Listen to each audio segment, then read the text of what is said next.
Salut l'équipe et bienvenue dans une nouvelle vidéo du Poto Sport Club, expert en rien, passionné de tout. Ça y est, c'est le jour J, la cérémonie d'ouverture des Jeux de cette 33e Olympiade, c'est aujourd'hui.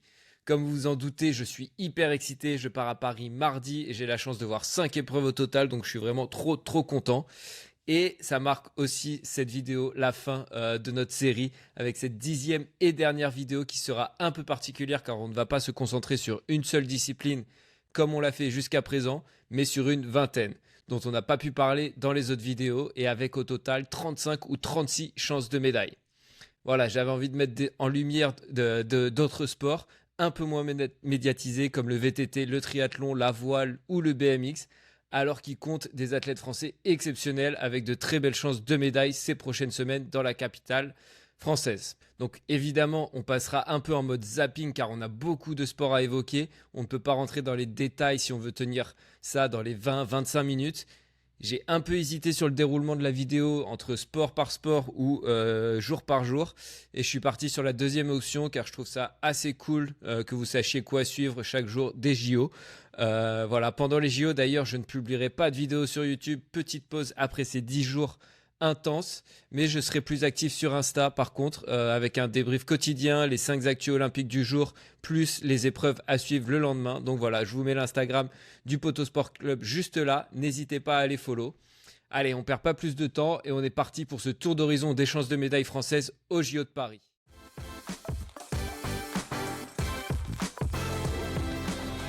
On commence donc directement avec le dimanche 28 juillet car pour les chances de ce samedi, de demain, ça sera du rugby, du judo ou de l'escrime. Donc je vous renvoie directement à ces vidéos dédiées. Ce dimanche, donc, il faudra avoir un œil sur le VTT d'abord et l'épreuve de cross-country qui a souvent réussi aux Français avec Julien Absalon notamment double champion olympique en 2004 et 2008. Cette année, on suivra de près Pauline Ferrand-Prévot qui depuis 2019 a remporté 4 titres mondiaux sur les 5 mises en jeu. Son histoire olympique est en revanche un peu plus compliquée. Elle participera à sa 4e Olympiade et n'a jusque-là jamais remporté de médaille au JO. Voilà, elle a terminé 26e à Londres, encore un peu jeune pour se frotter au meilleur. Elle a abandonné à Rio, gênée par de nombreuses blessures. Et elle a chuté et crevé à Tokyo. Et pour finir finalement 10e, ce qui était une énorme déception alors qu'elle était dans les favoris. Quoi de plus beau que de finir sa carrière sur une médaille d'or à domicile pour elle qui quittera le VTT cross-country pour revenir sur le cyclisme sur route à l'issue des JO. Voilà, Loana Lecomte sera également à suivre, 6e à Tokyo et prétendante au podium cette année. Deuxième chance de médaille dimanche. Chez les hommes cette fois avec le skateboard street au programme depuis les JO de Tokyo 2020. Ce sport comprend 2 épreuves différentes. D'abord le street, donc où s'alignera Aurélien Giraud-Géneste et qui comprend 2 rounds de 45 secondes dans un parcours ressemblant à une rue et une partie de best trick où les participants doivent réaliser leur meilleure figure devant les juges. Pas sûr à 100% du barème de notation sur cette épreuve, donc n'hésitez pas à le préciser dans les commentaires. Mais le Français est champion du monde en titre en 2023, il a remporté la Street League Skateboarding en 2024, le circuit professionnel de compétition de skate. Et il essaiera de faire mieux qu'à Tokyo où il avait fini 6e. Voilà, c'est tout pour ce dimanche. On enchaîne avec le lundi 29 juillet pour ce qui est avec une seule chance de médaille en équitation cette fois. L'équitation qui est le 5e pourvoyeur de médailles françaises aux Jeux Olympiques avec notamment 14 médailles d'or. Seulement une en bronze à Tokyo, mais cette année une belle chance sur le concours complet par équipe qui comprend donc une épreuve de dressage, une de saut d'obstacle et une de cross. Belle chance de médaille pour nos Français car 2 anciens champions olympiques font partie de cette équipe, Karim Lagouar en 2016 et Nicolas Touzin en 2004. Pour ce qui est du mardi 30 juillet, on aura de beaux représentants en escrime et judo dont on a parlé en détail dans d'autres vidéos, donc je vous invite à aller checker celle-ci si ça vous intéresse. Mais il y aura aussi Léo Bergère et Dorian Coninck sur le triathlon masculin. Bergère 3e au général du championnat du monde cette année, mais surtout premier et champion d'Europe en 2022 avec un podium 100% français complété par Pierre Lecor et Dorian Coninck. Donc, à 28 ans, il va connaître sa première Olympiade et n'aura que l'or en tête. Dorian Coninck est lui aussi une très belle chance de médaille puisque si Bergère est 3e cette année au championnat du monde, c'est qu'il a été devancé par Coninck qui a remporté ce classement général. Donc voilà, 2 gros triathlètes français à suivre dès ce mardi 30 juillet. Grosse journée en ce premier mercredi des Jeux, le 31 juillet, avec des remises de médailles pour le surf, le BMX et le triathlon à nouveau. Donc on va finir avec le triathlon puisqu'on a commencé avec les hommes. Ce mercredi, ce sera l'épreuve féminine avec deux belles chances de médailles. Cassandre Beaugrand d'abord, qui est vice-championne du monde en titre, et elle a fait deuxième au Taste Event de Paris l'an dernier, où on réplique les épreuves le plus proche possible de ce qu'il y aura le jour J, donc parcours, déroulement, candidats, enfin athlètes présents, etc. Donc voilà, c'est de très bon augure pour une médaille pour Cassandre Beaugrand à Paris. Emma Lombardi, troisième de ces mêmes championnats du monde en 2023 derrière Cassandre Beaugrand et leader du classement 2024 pour le moment, se battra elle aussi pour une médaille. On enchaîne avec le BMX Freestyle au programme pour la deuxième fois seulement au JO après Tokyo. Chez les hommes d'abord, on surveillera de très près Anthony Jean-Jean, 7e à Tokyo il y a 3 ans. Il est depuis triple champion d'Europe, battu pour la première fois de sa carrière en 2023. Numéro 1 mondial de la discipline et vainqueur des 2 épreuves de qualification olympique, dont dur de l'imaginer viser autre chose que l'or sur la place de la Concorde.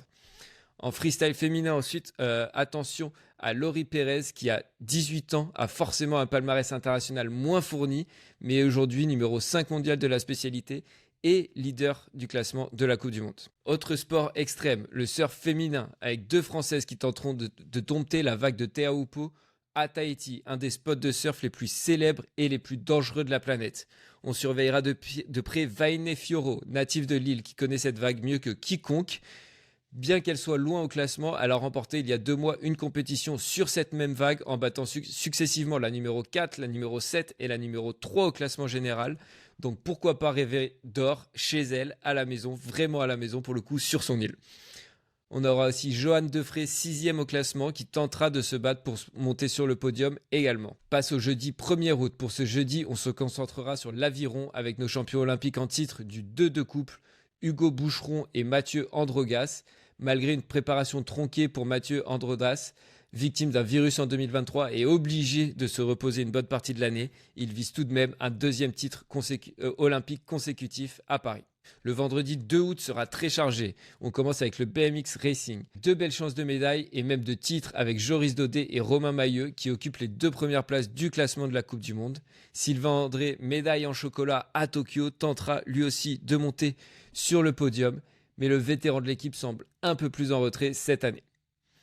Ensuite, Pierre Gouzou tentera de remporter la première médaille olympique de trampoline française. Il ne va pas faire tout son palmarès, mais plusieurs fois médaillé aux championnats du monde et d'Europe. Donc voilà, c'est une belle chance de médaille aussi pour nous. Ensuite, en voile dans la catégorie foil, on aura Nicolas Goyard, 6e des derniers mondiaux, qui visera lui aussi une place sur le podium. Et enfin, en aviron, 2 couples légers cette fois-ci, un duo féminin, Laura Tarantola et Claire Beauvais, médaillées d'argent à Tokyo, qui viseront cette fois, bien évidemment, la médaille d'or lors de ces Jeux de Paris 2024. Ensuite, pour le samedi 3 août, il faudra regarder du côté de Bercy pour la gymnastique et Colline Devillard, qui a 23 ans, est une taulière de l'équipe de France, puisqu'elle est triple championne d'Europe du saut de cheval et médaillée de bronze aux mondiaux de 2022. Elle n'a été pas sélectionnée à Tokyo, donc elle aura soif de revanche à Paris et a l'ambition d'aller chercher une médaille et pourquoi pas la médaille d'or. On passe directement au lundi 5 août, on va skipper le 4 août car on a déjà parlé de la natation et du judo dans des vidéos dédiées. Mais ce lundi 25 août, on s'intéressera au tir au pistolet à 25 mètres et Clément Bessaguet, multiple médaillé mondial et européen.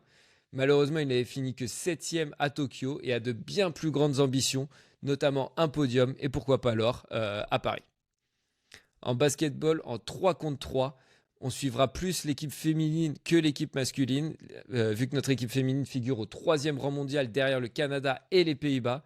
Elles avaient malheureusement reçu la médaille en chocolat à Tokyo, battue par les Chinoises dans la petite finale.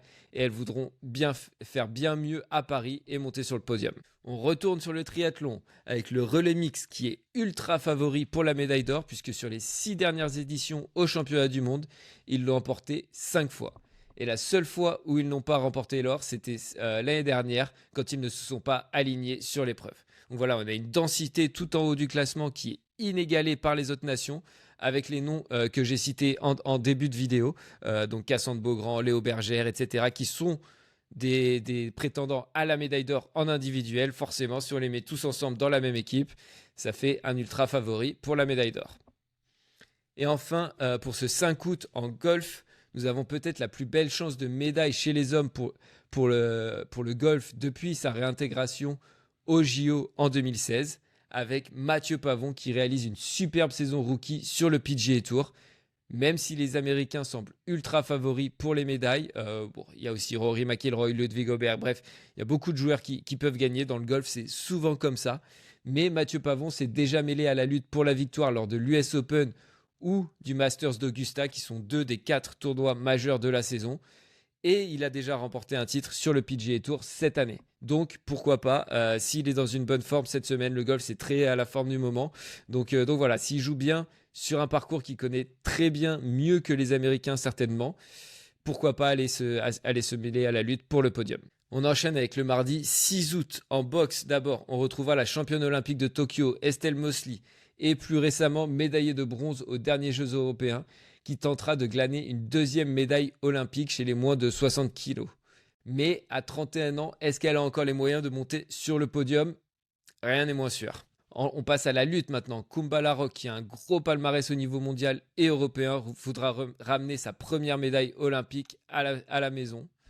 Et enfin, après une chance de médaille sur le concours complet par équipe en équitation, on a aussi une belle chance au saut d'obstacle par équipe, emmené par Julien Epaillard et le champion olympique de 2016 sur cette même épreuve, Kevin Stowe.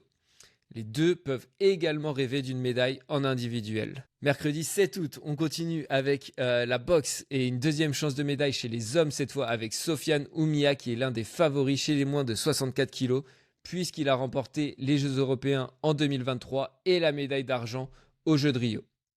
C'est la seule chance de médaille pour ce mercredi 7 août.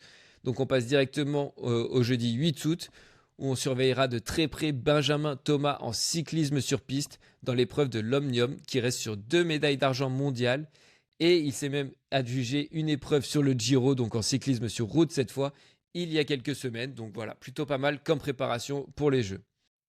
On enchaîne avec notre plus belle chance de médaille, d'or même, sur ce jeudi 8 août, qui se jouera non pas à Paris mais à Marseille lors de l'épreuve de kitesurf avec Lauriane Nolo. Elle est la reine actuelle du kitesurf mondial puisqu'elle est championne du monde et championne d'Europe en titre. En plus de ça, elle a remporté le test event à Marseille l'an passé et elle est la grande favorite pour l'or cet été dans ces JO. Dans la même discipline chez les hommes, il faudra surveiller Axel Mazella, vainqueur du test event l'an passé et 3e des derniers mondiaux. Enfin, autre chance de médaille en boxe avec Bilal Benama, éliminé en 8e à Tokyo, mais multiple champion d'Europe et médaillé mondial. Enfin, on arrive sur le dernier week-end de ces JO, le vendredi 9 août, avec Magda Viet Henin en taekwondo, qui ne fait que progresser ces dernières années, puisqu'au championnat du monde de 2019, elle remporte le bronze, en 2021, l'argent et l'or lors de la dernière édition en 2023. Elle cherchera évidemment à réitérer cette performance à Paris pour les JO. En cyclisme sur piste à nouveau, lors de la course américaine disputée à 2, les Françaises Clara Copponi et Valentine Fortin sont 3e au classement olympique de la discipline. Bien évidemment dominées par les Britanniques qui sont très forts en cyclisme sur piste historiquement, qui devraient s'adjuger la médaille d'or. Mais nos deux Françaises viseront elles aussi une médaille en argent ou en bronze. Samedi, on enchaîne avec le samedi 10 août qui sera l'avant-dernier jour de ces JO et qui sera un jour bien chargé en termes de remise de médailles. On va commencer avec Althea Lorrain, médaillée de bronze à Tokyo en taekwondo et qui tentera cette fois de remporter l'or. Elle est, je suppose, la favorite vu qu'elle est championne du monde et championne d'Europe en titre. Ensuite, un tout nouveau sport, le breakdance, qui fait son apparition au JO à l'occasion de cette Olympiade parisienne. Dani Dan est en lice pour une médaille côté français après avoir remporté les Jeux européens en 2023. Oriane Berton défendra aussi ses chances en escalade sur l'épreuve combinée de bloc et difficulté. À 19 ans, elle est la pépite de l'escalade française. Elle a déjà une médaille d'argent mondiale et une médaille de bronze européenne et est le meilleur espoir de médaille pour la France dans cette discipline. Ça serait également la première médaille pour la délégation française en escalade. Enfin, l'équipe de France de gymnastique artistique avait fini 6e au JO de Tokyo lors du concours général par équipe et emmenée par sa leader Mélanie de Jesus dos Santos, Elle a remporté le bronze aux derniers mondiaux et voudra faire au moins aussi bien à Paris. Enfin, en golf féminin, Céline Boutier, 6e mondiale et vainqueur du Evian Championships l'an dernier. Également l'un des tournois majeurs, l'un des 4 ou 5 tournois majeurs en golf féminin, remporté pour la première fois de l'ère moderne par un Français ou une Française. Donc voilà, exploit majuscule l'an dernier qui l'avait mené jusqu'à la 3e place mondiale. Elle était tout proche de passer numéro 1 mondiale. Elle est un peu moins en forme cette saison, mais elle tentera tout de même de ramener une breloque du golf national qu'elle doit elle aussi très bien connaître, contrairement à ses adversaires sur ce tournoi olympique. Et enfin, on finit avec le dimanche 11 août et la dernière chance de médaille française sur ces Jeux Olympiques avec Mathilde Gros en cyclisme sur piste sur l'épreuve de vitesse. Elle est championne du monde en 2022 sur cette même épreuve et à 25 ans espère ramener sa première médaille olympique pour sa 2e Olympiade. Voilà les amis, c'est la fin de cette vidéo. J'ai sûrement dû oublier quelques noms. Je m'en excuse si voilà, j'ai oublié des gros noms, mais ça faisait déjà beaucoup de disciplines à évoquer dans cette vidéo. Donc n'hésitez pas à mentionner ceux que j'aurais pu oublier en commentaire. C'est la fin de cette vidéo, mais c'est aussi la fin de cette série de 10 vidéos en 10 jours spécial Jeux Olympiques. Ça aura été intense, mais trop content de l'avoir fait. Les vidéos ont plutôt bien marché dans l'ensemble, à ma petite échelle évidemment. Donc merci infiniment à tous d'avoir suivi cette série. Trop content d'avoir pu vous faire partager ma passion du sport. Mais maintenant, c'est l'heure des vacances pour moi et de profiter des Jeux Olympiques. On sera de retour à la rentrée. Je pense que je vais faire des vidéos un peu similaires dans un format un peu similaire sur les gros événements. Donc, par exemple, à la rentrée, on aura l'US Open de tennis qui commencera fin août. Donc, je pense que ma rentrée se fera sur le Poteau Sport Club avec cette vidéo. N'oubliez pas, si vous voulez suivre les JO avec moi, pendant les 2 prochaines semaines, c'est sur Insta que ça va se passer. Je vous remets l'Instagram juste ici, mais aussi en lien dans la description. Encore une fois, merci à tous les amis et kiffez bien les Jeux Olympiques. Et n'oubliez pas de vous abonner au Poteau Sport Club. Ciao l'équipe!